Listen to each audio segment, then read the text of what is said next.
just to look at some of the other disruptions and how they played out and what effect they had. Speaking of disruptions, by the way, we are standing by for the Health Minister David Clark for a media conference in a few minutes, so we will jump into that as soon as it happens. But Grant, where do we begin?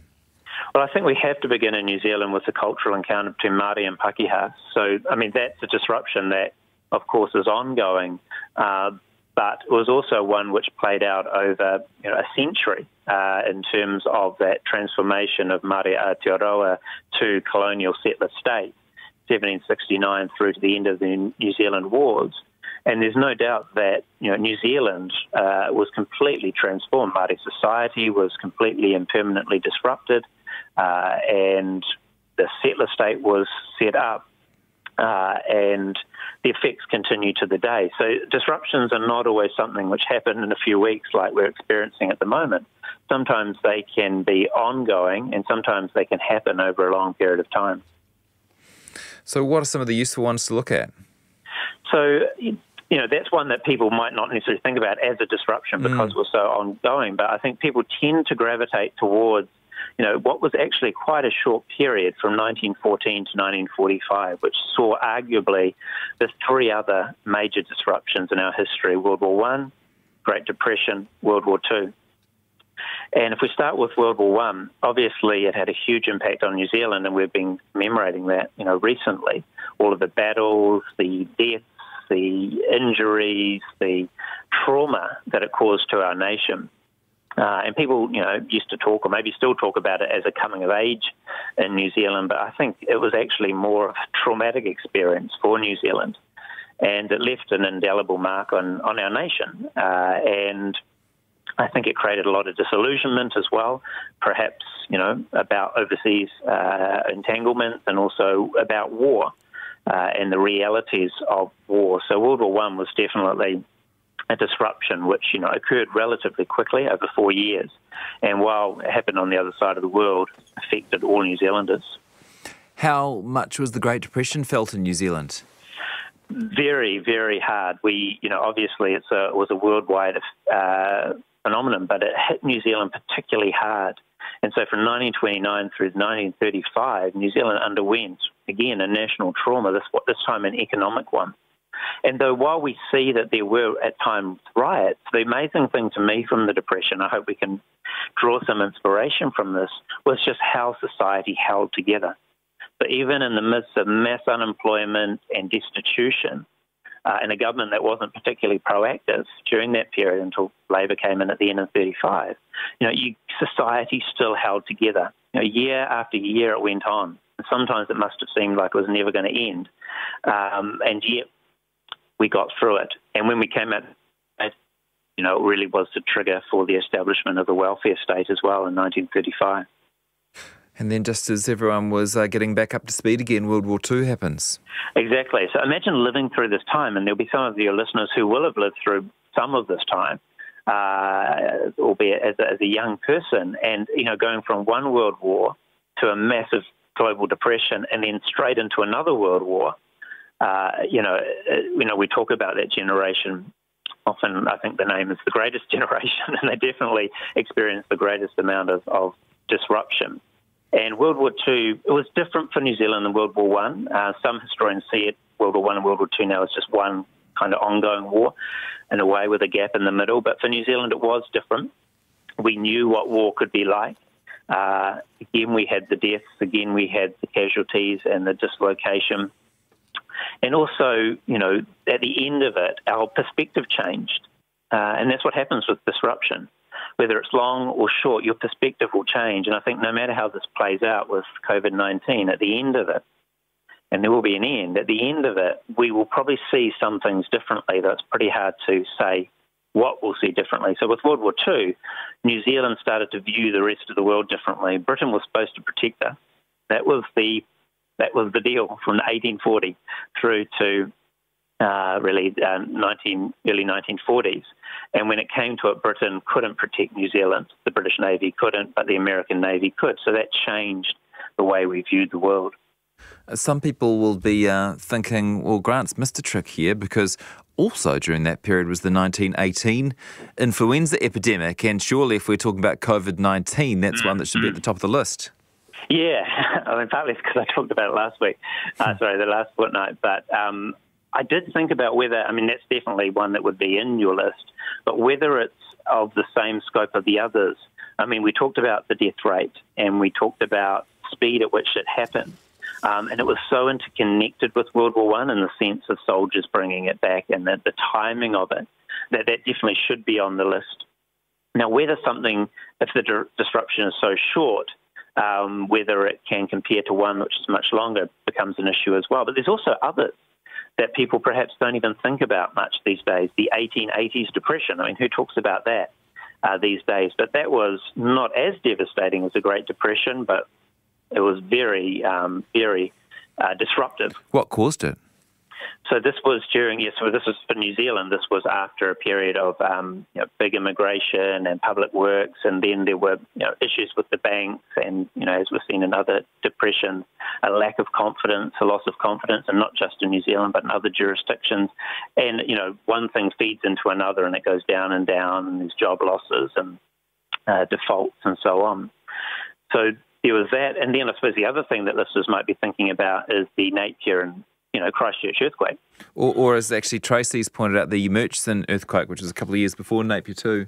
Now, some of these are more localised, so you can see an absolutely disruptive effect on a particular region, but perhaps not as pervasive across the whole nation. So today I've tended to focus on ones which were clearly disruptive to the whole nation.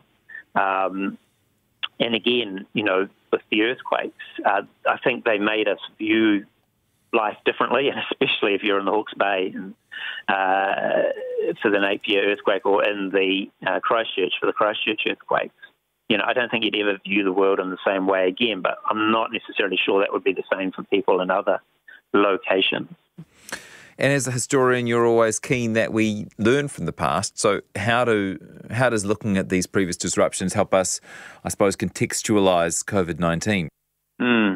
So there's been a lot of talk, and we've heard it overseas as well in the UK, and about mobilising for like a war, or how this is the biggest event since World War II or World War I. To be honest, Jesse, I'm not sure how helpful that type of talk is.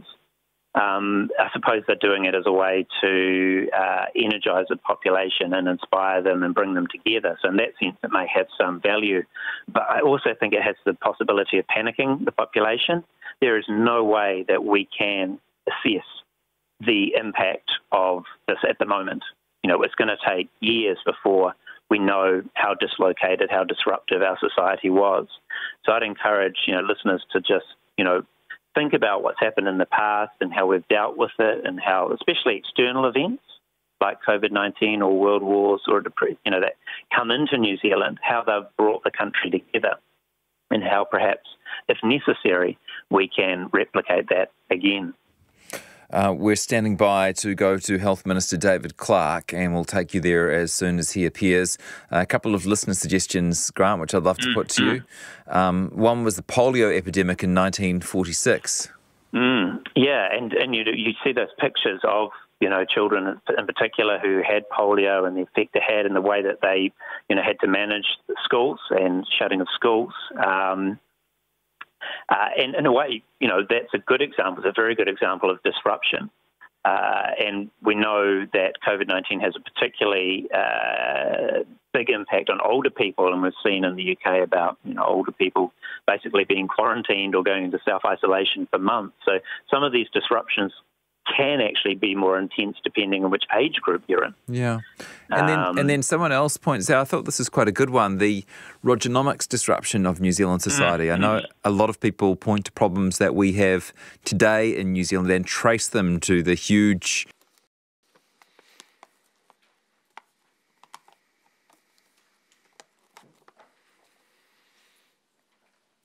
Well, kia ora koutou, good afternoon. Today, I'm announcing the government's decision on limits on indoor gatherings to help reduce the spread of COVID-19. Earlier in the week, the Prime Minister announced that outdoor events of 500 people or more would be cancelled. Today, I can confirm we are extending that advice to indoor events of 100 people or more. These measures don't apply to workplaces, schools, supermarkets or public transport. Further guidance for how these rules apply to the hospitality sector will be developed in conjunction with the industry over the next 24 to 36 hours. As advised earlier today by the Director General, there is still no evidence of community transmission in New Zealand. Regardless, we must take a precautionary approach and put in place new measures to limit risk of the virus's spread. Now, I know this will be deeply disappointing for many people, especially those who have large celebrations planned in coming weeks. While it is unfortunate, we have to put these measures in place. Reducing close contact is an essential part of our plan to protect the health of all New Zealanders, and we ask everyone to do the right thing and to comply. In particular, I want to stress to anyone who has thumbed their noses at this critical public health advice: you are putting the health of your family, your friends, and your country at risk. It is up to all of us to play our part to unite against COVID-19. It needs the whole community to play ball and enforce these rules sensibly. The Ministry of Health has produced guidance to assist people in understanding this direction, and this guidance will shortly be available on the website covid19.gov.nz. But I would stress today, if in doubt, cancel. For now, we must all adopt this new normal, because making sure we put in place social distancing practices is one of the most important things New Zealanders can do to limit the spread of the virus. Large gatherings and events are a high-risk environment for COVID-19 to spread. At these events, we share food and drinks, sit or stand very close together for long periods of time, and may cough or breathe on each other. We all need to limit the risk of that occurring. Regardless of the size of the gathering, if someone is unwell, they should not attend. Anyone who has returned from overseas and needs to be in self-isolation should stay in self-isolation. Don't go to any gathering or event. Let me again acknowledge these rules will temporarily change the way New Zealanders gather. As a communal people, this means doing things differently. But I think we can all agree that some short-term inconvenience is justified by the threat to human health that we currently face. Please be sensible, community-minded, and kind to each other as we implement these new measures. I'm now open to questions. Have you made any decisions on pubs and restaurants restaurants and public transport? Where there are places where people are obviously going to be quite close together? Yes, well, I think it's fair to say that things in pubs and clubs and restaurants will not be the same as they are today. We need to work with the industry to make sure we have the right solution in place to ensure social distancing and to ensure that pubs and clubs and other organisations have measures in place that will enable the tracing of any people who are there. What kind of measure would that mean when it comes to it? What about public transport though? Public transport is essential for people to get to work, to get to loved ones who need care and so on. So there is an exemption on public transport. Again, across all of these measures, it's going to be common sense that applies. We are going to ask people to ensure they are applying social distancing in whatever public situation they're in. Obviously, how long do you anticipate that this will go on for? Look, it is not possible at this stage to say exactly how long these measures will be in place.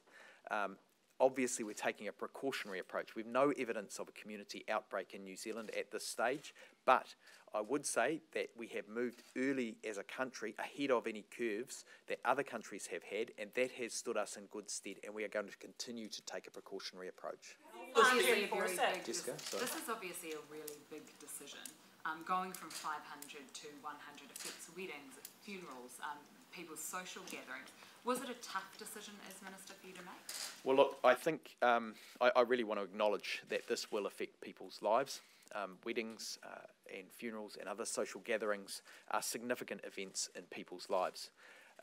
People need to think about that 100 number. Of course, right now, it's not advisable, or we would not advise if people are unwell or if they're elderly and so on. We'd advise them to think carefully about what kinds of social interactions they have anyway. But this will affect people's lives, and I can understand the upsetting nature of that for people who have those events planned. But we need to take a precautionary approach. This is going to look at when they consider things like closing the borders altogether or any step-up action. I mean, where are you at now with the committee? Yeah. We are constantly reviewing the situation with our borders, and we're receiving advice on a daily basis, so we will continue to review that. Have things changed with other countries who have now obviously moved well beyond what New Zealand's done? I think, up until now, for example, we have had an exemption for the Pacific. With cases arriving in the Pacific, we'll need to review that situation there. And we've also seen that situation was in place so that we could assist the Pacific from our end to be sure that medical supplies and other travel could be maintained in an unencumbered fashion. This is obviously a step up. The mass gatherings down to 100. Are we going to see similar kind of steps in terms of border controls and other measures around the community? We are constantly reviewing the border measures. I'd remind you, though, that everybody that comes into the country outside of that Pacific group currently has to self-isolate for 14 days, and the incidences we've seen in recent days have been travellers who've been in that self-isolation phase, and so it's really important that people take those measures seriously. Are you confident people are really getting the right information and, in fact, making it really clear to them at the airport? Because we've had people saying to us that they were shocked at the lax measures when they arrived in New Zealand. I've had reports in the period immediately following the announcement that some of the measures did not seem to be consistently applied, but Minister, the Honourable Jenny Salisa, has been up there and been through today, yesterday I believe, and made sure that those measures were in place. Sorry, it was this morning, I think. The consistent questioning, the provision of health advice and so on. She would speak to that better than I, but it has been, people have been there inspecting and ensuring that the right measures are in place and are being applied. Alarming, given that we are still letting people in, and you're saying that inconsistent measures have been at the border. So, how can that give any confidence? What I would say is that nobody coming through is in any doubt about their need to self-isolate. They are getting that information, and people are complying. Over 10,000 people have been into self-isolation. The police are now doing spot checks. They are all registered, those coming in with the health line. So we are seeing compliance, and that's what we need people to do. Everybody needs to take this seriously. As Health Minister, hearing that there have been potential gaps at the border in terms of the information that people have been getting, and people on the have been flip getting side, the information, actually making it very clear to them about their obligations, including whether they speak English or not. People have been getting the information, and the information has been provided in multiple languages. Why to cancel gatherings that have more than 100 people? How will that be enforced? Sorry, say again. How will the rule be enforced? Through the legislation that I look after as Health Minister, the law, it can be enforced. The medical officers of health have the power to ensure that it is enforced. For example, locations or gatherings can be cancelled. So what consequences could people face if they go ahead with a wedding, for example? Well, the event will be cancelled if they are going ahead with an event that is outside of that jurisdiction. Say again, sir? You can't cancel an event after it's already happened. They will face any legal sanctions that we are able to throw at them, and indeed, if they're going against the law, there are sanctions for them. Is an outdoor event of 499 people okay, but an indoor event of 100 people is not? Look, the outdoors we know that people tend to be further apart. There is less opportunity for people to be cramped up and in a situation where they will breathe on each other. That's just a simple fact. In all of these situations, though, I want to stress that common sense applies. This is actually about making sure that people are observing social distance and understand the need to do that. And I would encourage any event organiser, as that advice becomes available on the Ministry of Health website, to go through it carefully, because there are a number of steps to consider about proceeding with any event, regardless of the size. What specifically are the legal consequences of holding an event? I will have to come back to you on that. I'm expecting that people will comply with this. They have complied so far with all of the measures that we have in place, and where they haven't, the police have been involved. Fine. Sorry, I'll have to come back to you on the detail. Why maintain the border ban? the ban at the border for travellers from China? The ban at the border has served us well by putting that in place early on. I think if at a later stage we were clear that the situation was not threatening globally, ministers would take further advice on that. We are constantly reviewing the decisions about which countries are in which categories at the border. Congress to ban travellers outright from China, where the case numbers has reduced greatly. Look, I'm not going to second guess the technical advice we're getting on that in terms of the cases around the world, but we are getting it updated constantly. Can I ask you to give some certainty to someone who may be sitting at home watching these live streams now and has a wedding or a family reunion in April? What should they be doing? How long does this apply for? Can you give them some kind of certainty? Well, I think the thing to note as well is that I think we will likely be in this situation for some time. Because we're wanting to act early and act strongly, but we will be reviewing it. There are measures people can take. For example, they can live stream smaller events to family members. That kind of thing happens already with weddings and funerals. There are a number of suggestions that will come through in the advice to people as to how that they can make sure that other people can have that sense of connection that goes with those important events. Definitely in April, that's a given for the next 6 weeks. They should, because I mean, people need to plan their lives. Look, we will be constantly reviewing these things. Unfortunately, we are in an unprecedented global situation. We are taking the advice that we are given around the appropriate health measures, and we are determined to follow the precautionary approach that we've taken to date because it has served us well. I'll take it. Typically about 120 people in the room for question time. Sorry. There are typically about 120 people in the room for question time, if not more. Are you looking to, will these rules apply to the chamber? I'm aware that the Speaker of the House is working with the Business Committee to consider how the arrangements in Parliament will work, but those are questions best directed to him. Does this apply to universities as well? Are universities mandated to be shut under this? No. Universities and educational institutions have, they'll be encouraged to think about how they can separate out crowds. The distinction around educational institutions is that typically it is known who is in the room and how they can be traced if there is a case. It's also true that things like supermarkets, public transport and education are critical to our ongoing existence. So again, common sense will apply and social distancing will be very important in these situations. A question on the flu vaccine. Paper from Imperial College London on these sort of non-pharmaceutical interventions, and what did you make of it? I have seen advice on that paper, and indeed the idea that we lower the curve but also try and suppress it, flatten and suppress, is one that I'm aware that Cabinet is actively considering how best we implement, and indeed that thinking is informing the decisions we're making, for example, the decision today. Does that mean Cabinet's considering a full lockdown? Everything markets and pharmacies shut, basically? Look, we are going to take the advice as we receive it. Right now, the advice that we have is that internal events of 100 or more should be cancelled, outdoor events of 500 or more should be cancelled, and that people should also work carefully through the criterion of the events that they're organising to see how they can mitigate risk, even if they've got smaller events underway. So is it moving away I'll take 2 more questions. Is it moving away from flattening the curve to a series of spikes?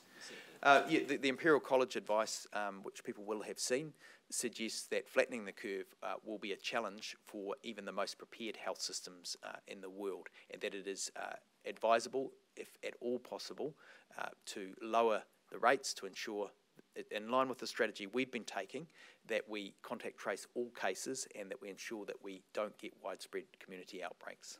On the flu vaccine, one GP in Auckland has already run out of their flu vaccine that was just sent out yesterday. What can you tell us about demand for the flu vaccines already, and do we have enough? Look, I'm expecting that more New Zealanders than ever will get vaccinated. That's why we went ahead and ordered more to start with than the previous year's record. And then on top of that, we added additional stock when we learnt of COVID-19. So we've got 30% more than we had previously. Of course, distributing that is its own logistical challenge, but I would say that we're starting a couple of weeks earlier this year to make that process smoother, to make sure that our elderly and vulnerable are vaccinated early in preparation for any further challenges with COVID-19. Thanks, everybody. Thank you. Not knowing whether or when or if they'll be able to make